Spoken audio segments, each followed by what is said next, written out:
All right, homework 39 continues with some application problems using systems of equations. These ones will probably mostly solve by substitution. It says we're doing tax rate or interest problems. It says John bought 2 computers, 1 desktop and 1 laptop. Before finance charges, the laptop cost $1,000 less than the desktop. John paid for the computers using 2 different financing plans. For the desktop, the interest rate was 5% per year. For the laptop, it was 7.5% per year. Find the total finance charges for 1 year, or if the total finance charges for 1 year were $487.50, how much did each computer cost before the finance charges? So it says that the laptop cost $1,000 less than the desktop. The laptop, mentioned first, was $1,000 less than the desktop, so D minus 1,000. Which tells me I'm probably solving by substitution. I had 2 different financing plans. For the desktop, we had 5% interest on the desktop. For the laptop, it was 7.5, so 0.075 on the laptop. Total finance charges, $487.50. So for these ones here, I'm going to replace the L with my D minus 1,000 then.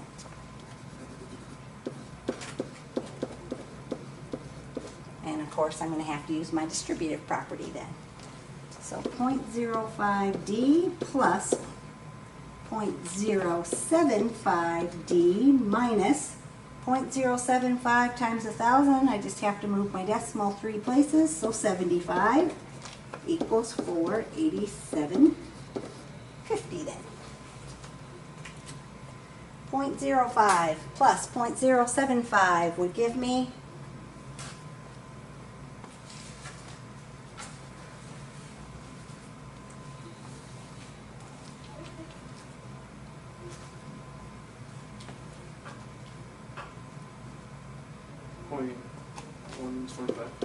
125D minus 75 then equals 487.50. And of course we're going to end up adding our 75 then when we move that over. So 0.125D is going to equal 487.50 plus 75, which would be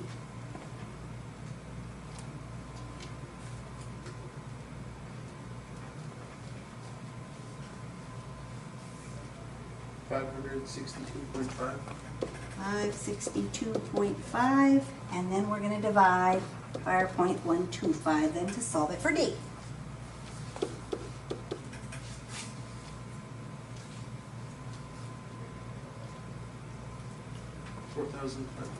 $4,500. So our desktop was $4,500. Our laptop was $1,000 less than that. So 3,500, right?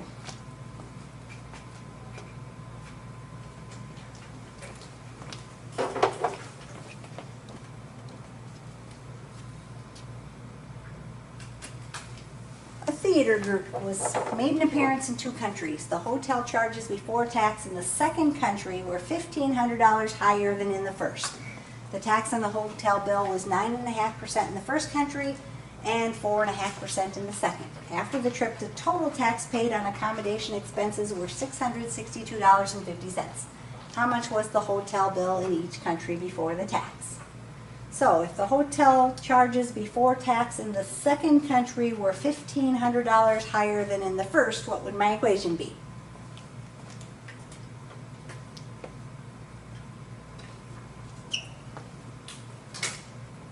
S plus 1,500. No. So if the hotel charges in the second country were, tells me I'm going to put my equal sign there, $1,500 higher than the first. Oh, F plus. So S is going to equal F plus my 1,500. So whatever one's mentioned first, you're going to set that variable equal to the other one in terms of higher, lower, whatever they say there. Taxes, we have 9.5% in the first, so 0.095 F. We have 4.5 in the second, so plus 0.045 S. And our total tax, $662.50. So on this one, we're going to replace the S with our F plus 1,500 then. And use our distributive property.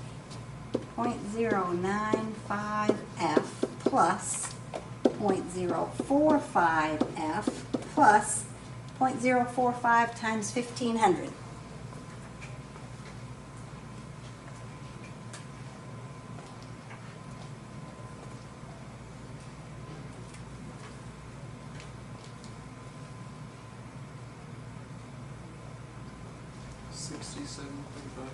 $67.5 equals $662.50 then. So 0.095 F plus 0.045 F.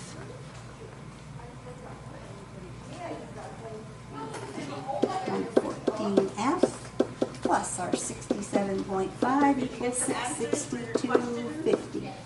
So we're going to obviously subtract our 67.5. 0.14F is going to equal 662.50 minus 67.5.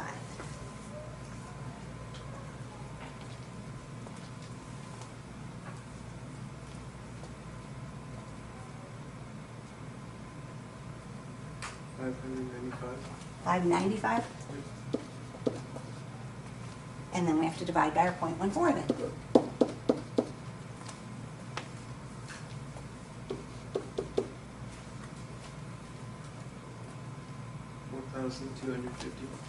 $4,250.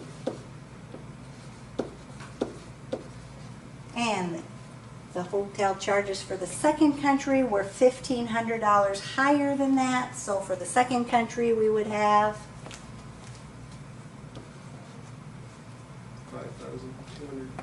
5,750. 5,750.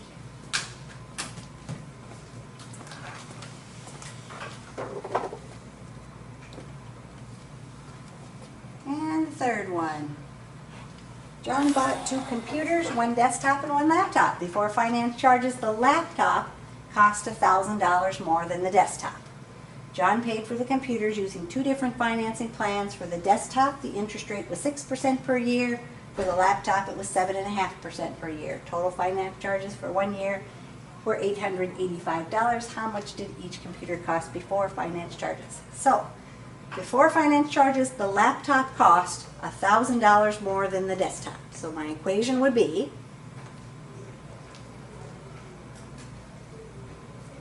Plus 1,000. so L equals D plus 1,000. The laptop was mentioned first. It's going to be equal to $1,000 more than the desktop. D plus 1,000. Desktop's interest is 6%.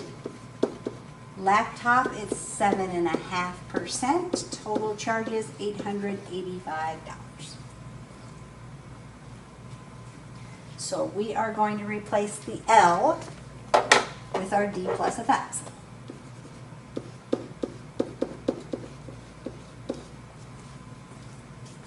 And use our distributive property. So 0.06D plus 0.075D plus, if I multiply by 1,000, I move my decimal 3 places, so 75 equals 885. This one looks a lot like number 1. 6% plus 7.5%.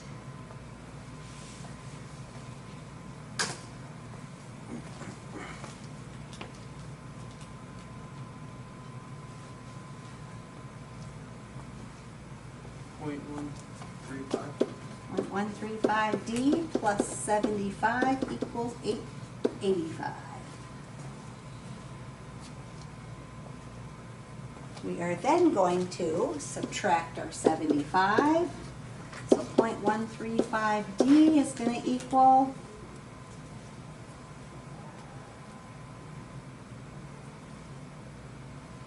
810. 810. and then we're going to divide.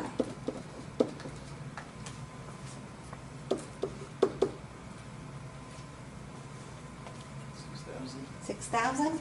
Man, these are some expensive computers. My desktop is 6,000. My laptop was $1,000 more than that. I don't know where they're buying their computers. It's not Walmart. And I must have found one that was weird, or I thought it was at least a little different than the other ones and threw an extra one in there. It says last year Kareem had $20,000 to invest. He invested some of it in an account that pays 9% simple interest per year. He invested the rest in an account that pays 7% simple interest per year. After 1 year, he received a total of $1,700 in interest. How much did he invest in each account? So I had my first account and my second account, and in this case it's saying how much in each account. Well, it told us how much he had total, so we can start out and say that the first plus the second is $20,000 altogether. Very similar to the previous homework pages problems. So, he had 9% on the first and 7% on the second, and he had $1,700 in interest altogether. So on this one, you could solve it by substitution like we did all those previous ones, but I'd probably go ahead and use the elimination method, and because I don't really like negatives, I'm going to use the smaller one, so I'm going to multiply by negative 0.07 so that I can solve by my elimination method. So negative 0.07f minus 0.07s equals 20,000 times negative 0.07 would be negative 1,400. 9% minus 7%, 2% of f. Those cancel each other out. 1,700 minus 1,400 would be 300. So to solve for f, we're just going to go ahead and divide. I'm figuring you already knew that. So, f is $15,000. So I put $15,000 in my first account. It had a better interest rate. How much did I put in my second account? Well, I knew the total. The first plus the second was 20,000. I knew I put 15,000 in my first, so if I subtract my 15,000, that leaves me 5,000 for my second. So if I take 9% of 15,000 plus 7% of 5,000, yep, that's what I got for that answer, I should have $1,700 if I just quickly check it out by plugging it in here. And sure enough, it does. So that's the last of the word problem. So the next ones we are going to do are going to be graphing inequalities, where you have to do the shading. First thing you're always going to do is just pretend that you have an equal sign there and graph your equation like we did in Chapter 2. So if I had the line y equals negative 5, how did we graph that line? Now you have to remember Chapter 2. Put on the negative 5. On y, it's down at negative 5, and my line's going to go horizontal.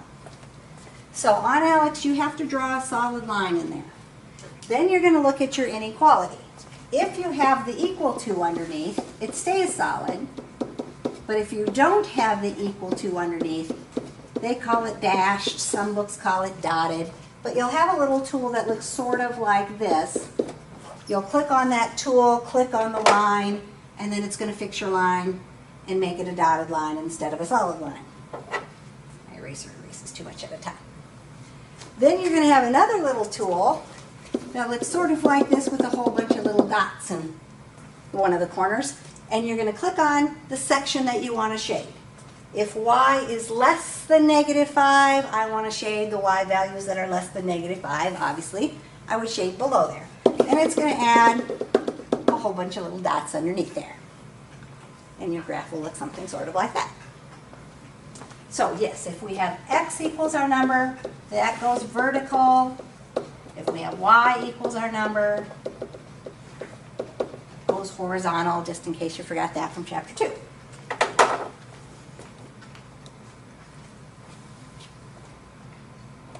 So number 6 says we want to have x is greater than or equal to -2. So we're going to start by graphing the line x equals -2. How are we going to graph that line?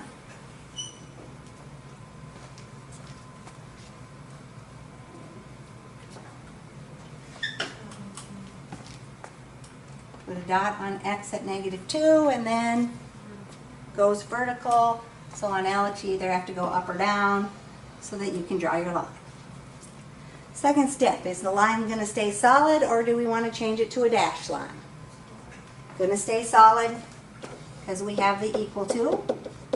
And then the last step, we're going to do our shading. We're going to shade greater than -2, so we're going to shade on the right hand side. Oh my dots.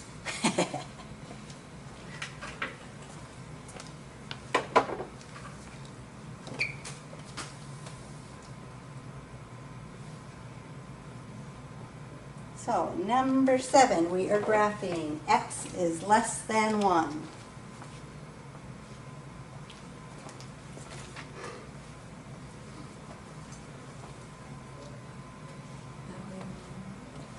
We're going to put a dot at 1.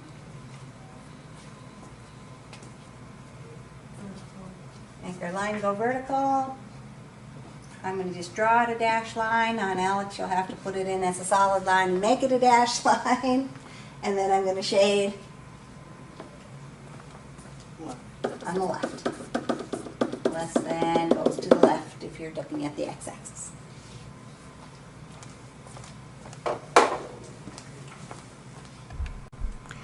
Then they're going to have you graph the ones that are in slope-intercept form. Again, we pretend it says y equals -2x plus 5. Our y-intercept is at 5, so we're going to go ahead and mark my y-intercept. My slope is -2, so I'm going to go down 2 and over 1. Down 2 over 1. And same thing, I'm going to look at my inequality. Should I have a solid line or a dashed line? Solid line since it has the equal to, so I'll draw out a solid line. And then when I'm thinking about the shading, I'm thinking about my y-axis. The y-axis, you're either shading up or down. If y is less than my line, I'm going to shade down on my y-axis. So what I do is I think about where my y-intercept is, and if I go straight down, that's the side all my dots have to go on, right? So it ends up being somewhere over there. You only have to click in there and Alex will shade the whole section.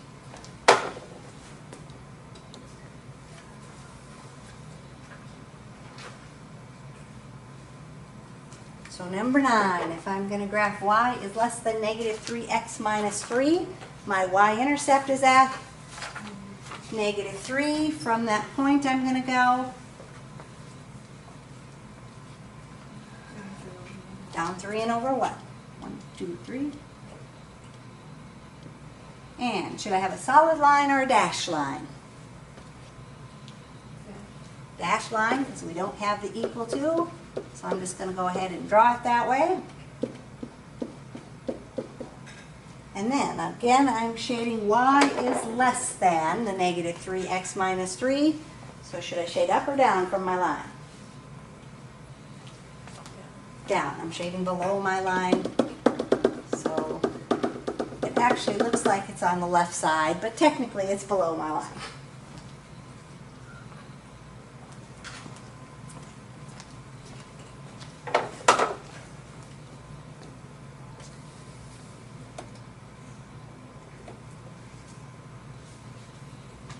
And number 10, y is greater than or equal to 1/3 x plus 1. My y-intercept is at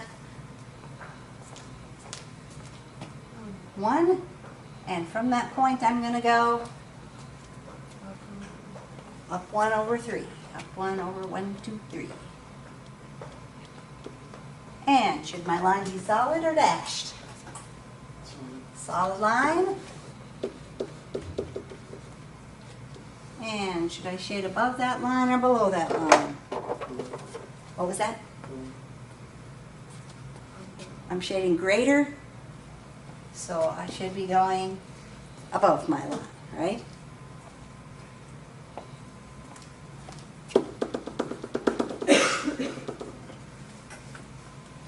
So think about where your y-intercept is. If it's greater, you're going up. If it's less, you're going down. And then it makes it easy to figure out, hopefully, where you should shade.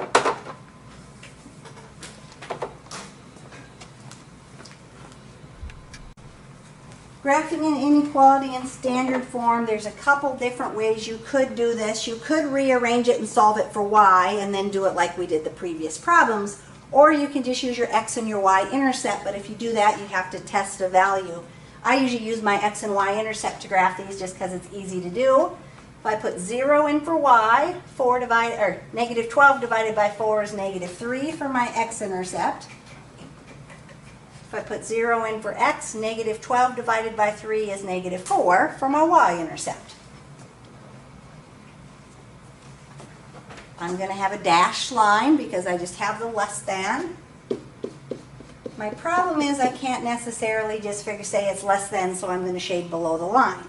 What I do is I test 0, 0. If that's a true statement when I put 0, 0 in, I shade the side with 0, 0. If it's a false statement, I shade the side that doesn't have 0, 0. If I put 0 and 0 in, makes this whole side 0. So it's easy to test. Is 0 less than a negative number? No, 0 is not less than a negative number. So I don't want to shade where the 0, 0 is. I don't want to shade here, which means I end up shading over here. Otherwise, you would have to solve this for y, and if you end up dividing by a negative, you end up flipping your inequality sign, and that's why you can't always just follow what that inequality sign is. So a quick test, just testing 0, 0, makes this whole side 0. If it's true, shade 0, 0. If it's false, don't shade 0, 0.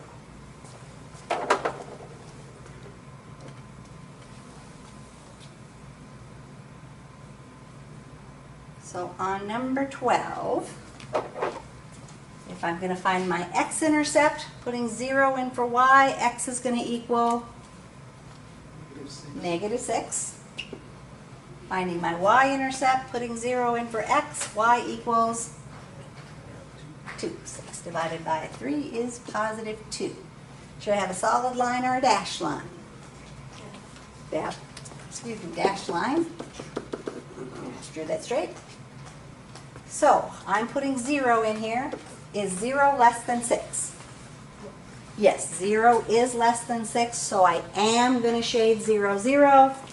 So in this case, I end up shading below that line.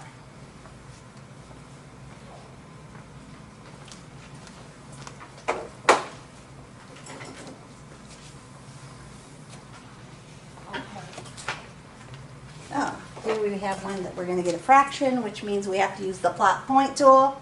We'll just estimate it. But if I put 0 in for y, x is going to be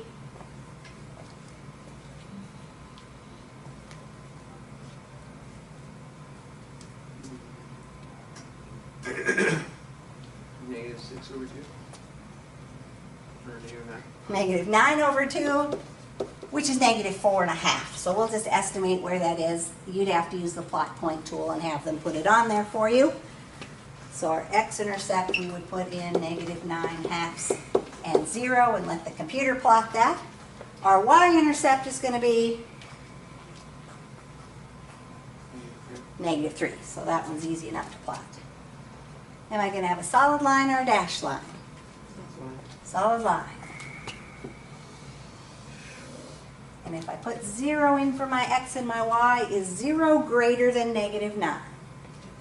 Yes, 0 is greater than a negative number, so I am going to shade the side with 0, 0, which means I end up shading above my line.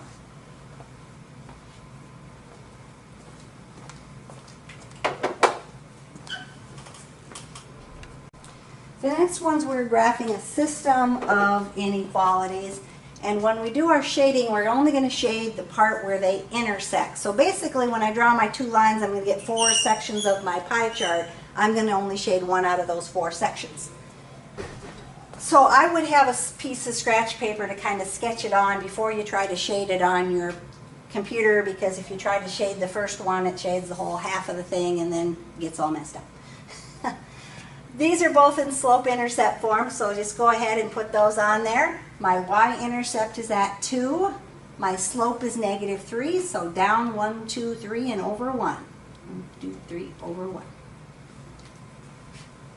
That one's going to have a solid line because it does have the equal to.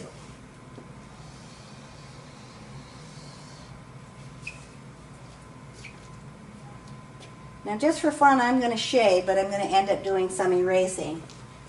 I'm shading y is greater than. So looking at my y-intercept, if I go straight up on my y-axis, I end up being on what looks like is the right side of my line. And so I'm just going to sketch that in there. The bottom one, my y-intercept is at 5. My slope is a +2, so up 2 over 1. 2 over 1. This one's going to have a dashed line because we don't have the line underneath, so put my dashed line in there. This one again, I'm shading greater than my dashed line, so if I go on my y-intercept, I go straight up, I end up shading this part of my line. On the Alex program, you're only going to shade the part that got shaded twice. So on this one, it ends up being that little section up there, right? So you really don't want to see this shading over here or this shading over here. You're just doing the very top part. Just a little note. Notice these are both greater and greater. If it's greater and greater, I'm shading up and up. I always end up in that very top part. If it's less and less, I'm going to end up down here in this bottom section. If I've got one greater and one less, it's one of the two sides, but I have to test to find out which one it is.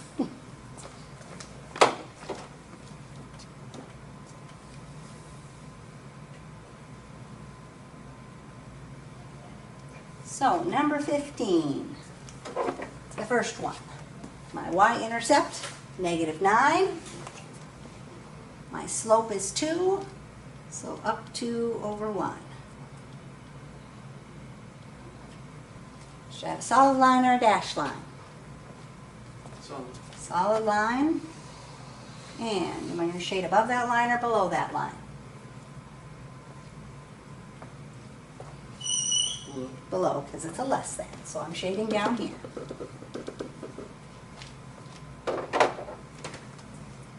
My second line, my y-intercept is at +4. My slope is -3, so down 1, 2, 3 over 1. Should that one have a solid line or a dashed line? Dashed line. And would I shade above that line or below that line? Above. So above, I'm going up, I end up shading over here.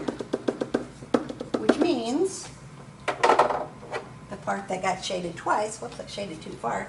I went crazy. Is, ooh, put my eraser back down.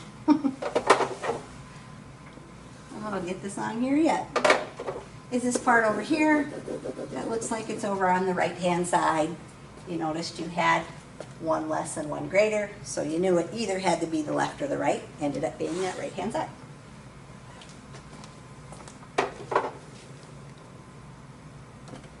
And 16. So on that one, my y-intercept, -7. My slope is -2. Down 2 over 1. Down 2 over 1. Should I have a solid line or a dashed line? Solid line. And should I shade above that line or below that line? above. I'm going greater than, so I'm going up. So this big gigantic section over here. On the other one, our y-intercept is at 7. Our slope is 4. Up 4, 1, 2, 3, 4, and over 1. You can go down 1, 2, 3, 4, and backwards 1. Negative over negative. And should I have a solid line or a dashed line?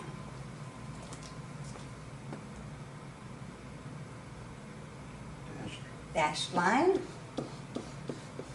And am I going to shade above that line or below that line? Above. I'm doing less than, right? So I should be shading below that line, which means the part that got shaded twice will be this part over here to the right again.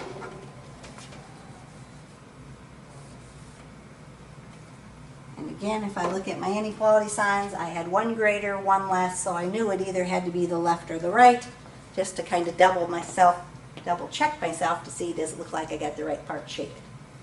They're both greater, it should be the top one, both less should be the bottom, and one of each, either the left or the right.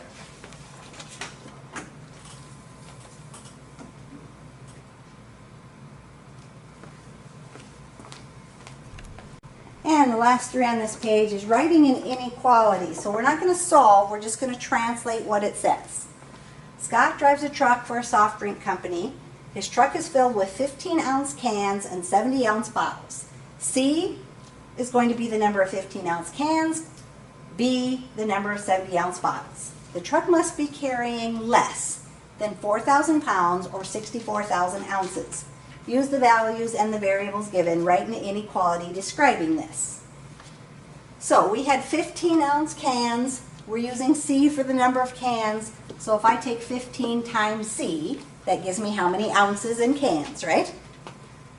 Plus, we had 70-ounce bottles, and we're using B for the bottles. So 70B would be the ounces for the bottles. The truck has to be carrying less than. And which number do we want to use? The ounces, because these were in ounces, so we want to use the ounces. So 15C plus 70B is going to be less than 64,000.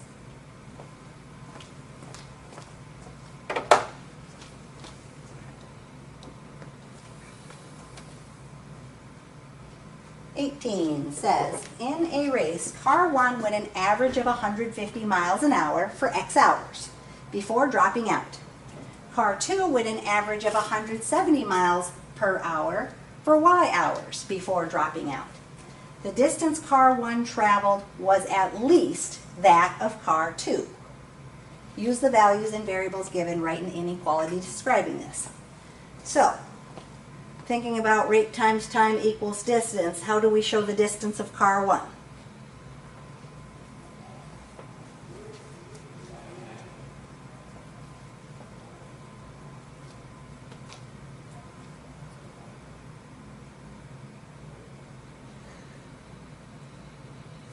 His rate is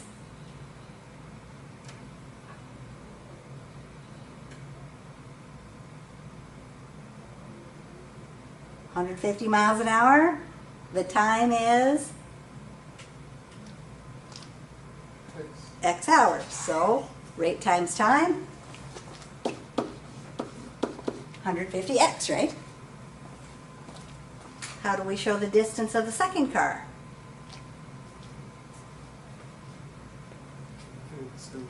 170Y. The distance car 1 traveled was at least that of car 2. What inequality symbol do we use for at least?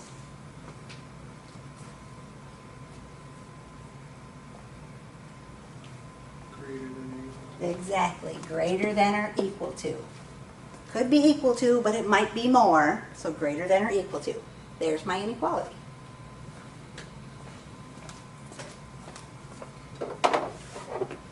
Number 19, a landscaper is planting a tree that is now 48 centimeters tall. The tree will grow 4 centimeters per month for X months. the tree will grow to be less than y centimeters tall. Write an inequality showing this relationship. So our tree starts out, and how big is it? 48 centimeters tall, 48.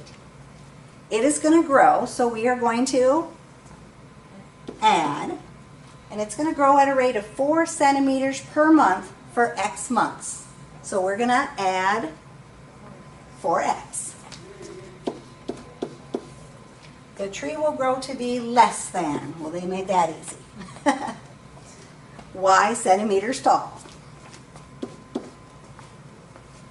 So 48 plus 4X has to be less than y. There's our inequality.